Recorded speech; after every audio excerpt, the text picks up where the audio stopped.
like the Vatican is to Rome. Even if they could build a solid foundation into the waterlogged soils, the monsoon cycle, which alternately causes floods and droughts above ground, wreaks havoc on anything constructed here. Underground, the spaces between the soil particles are filled with water as the water table surges up with the monsoon rains. This would uproot foundations and walls. During the drought, the water table drops again, drying the soil and causing it to lose its elasticity and sucking the walls and foundations downwards. This dramatic ebb and flow could rip apart even the strongest buildings.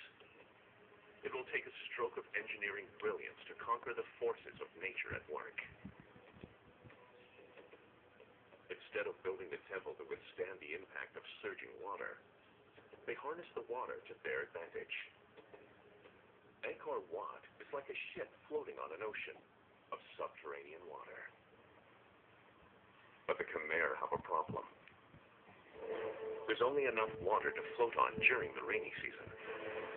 How will they prevent this ship of stone from settling on the bottom throughout the other months?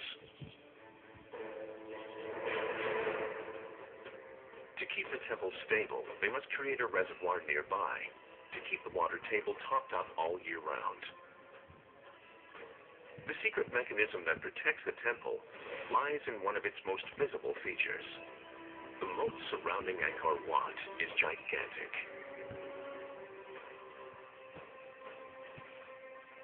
The outside perimeter extends 5 kilometers, and it's 200 meters wide. Its distinctive shape is clearly evident from space.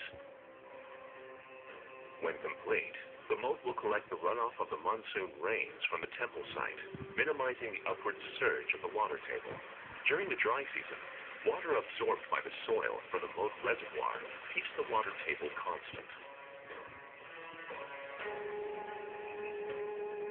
And the high water table forms the foundation upon which the temple is constructed to keep it from sinking into the mud. In order to fulfill this sort of objective, the state was galvanized. You had to get people from all over the kingdom. We do in fact have one temple that was constructed some distance from here where we have all the records in stone of what they did. They brought in workers from every point of the compass. Hundreds of thousands of people would have been involved, and the work would have been highly seasonal. Most of the food production in this area happens between roughly the months of May and November or December. Throughout the rest of the year, you essentially have a large amount of people who aren't really engaged in food production and who are available for co-opting by the king, by the rulers, in order to come here and be involved in mega projects like this. Like a modern government, Suryavarman uses major public works projects to keep his people busy in the off-season. Experts believe that laborers work to fulfill a feudal obligation to the king, although the workers may have also been motivated by the promise of a spiritual reward. With an estimated 5,000 disciplined workers for the moat alone, Suryavarman can drive the excavation forward at a fantastic pace. The moat workers first dredge 1.5 million cubic meters of silt and sand from the site, enough to fill almost 200,000 dump trucks. That's a lot of spare earth, and it has to go somewhere. But Suryavarman's engineers have already planned for this. The sand will be contained by walls to form each of the 3 great terraces. However, without concrete to bind or steel to reinforce them, how can simple stone walls contain this mountain of free-flowing sand? Behind the brilliantly carved surfaces is another secret of Angkor Wat. A stone called laterite. Laterite is a magic stone. You cut it out like butter, you shape it, and then it hardens like a rock. It lasts forever.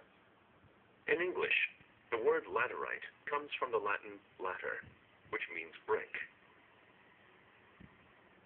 And hidden within the flat land, the high temperatures and heavy rain of Cambodia make it the perfect place for laterite to form.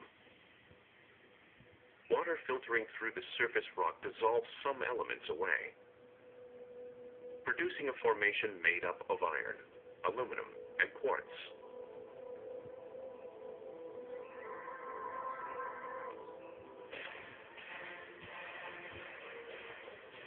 Suryavarman's laborers work quickly, cutting blocks to make a rough fit because laterite is easiest to work when damp. Other teams move them into place. And slowly, the sacred structure defined by Suryavarman's priest architects starts to take shape. But laterite is not beautiful. It's full of holes, and it cannot be carved into the delicate bas-reliefs worthy of a god-king. For the surface of Angkor Wat, Suryavarman needs a regal stone. Something that will shimmer in the sunlight, reflecting off his temple's lintels and portals, its stairs and towers, and sculpted facades. When they are finished, the laterite will be completely encased in sandstone. Simon Warwick sees an Indian influence in this approach. Following from India, where they would find these giant rocks and carve them into temples, not having this situation in Cambodia, it's possible that they seem to create their own monolith by building it first out of rough blocks and then carving it later. So in a way, you're not looking at a dynamic building like a cathedral, but a gigantic sculpture. To find the tons of sandstone needed to complete Angkor Wat, Suryavarman's engineers will travel far to the north to a holy landscape where the Khmer Empire began, the Kulin Hills.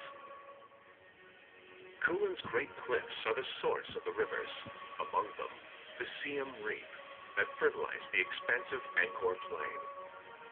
They are home to the earliest Khmer temples.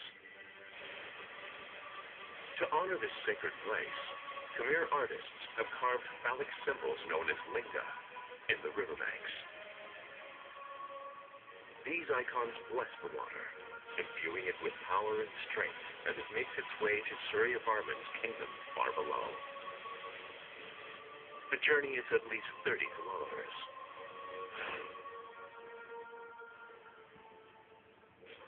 The work to quarry the stone was arduous and slow. Khmer tools were rudimentary. Workers used chisels to trench the stone. Then they insert wooden wedges. When soaked with water, the wooden wedges expand and split the stone away from the block face. After teams rough out blocks, specialized transportation crews move these stones, weighing anything between 2 to 12 tons. Experts estimate that workers had to shape and transport 300 to 400 blocks of sandstone per day to meet the ambitious timeline of temple construction. Just how the Khmer transported this mountain of stone has led to decades of speculation, but some evidence is carved into the stone itself. In this bas-relief, we can see the Khmer using floating bridges and rafts to carry people and animals across water. The circles represent bamboo poles lashed together in a crude bridge, bobbing above the river teeming with fish and supporting the weight of an entire army on the move. It seems likely that the crews would have loaded the stones onto some sort of barge or raft, which was floated into one of the many channels leading to the temple site. Once on the canal system, the barge is towed by animal traction, possibly elephants or water buffalo. If, during the dry season, water levels in the canals are too low, the Khmer might block the arches of the road's bridges to create a lock, providing steady passage for the convoy of stones. At the Angkor Wat site, workers swarm all over, unloading and stockpiling the sandstone blocks. It's also important to remember that this is a huge feat of logistics and supply as well. If you were to be standing here 800 or 900 years ago watching this thing being put together, what you would see is just vast armies of people, elephants, cables, gurneys for placing stones into place, an elaborate system of bamboo and ropes in order to move everything into place and get it into the right spot. The workers hurry to create temple walls from stone blocks, but they now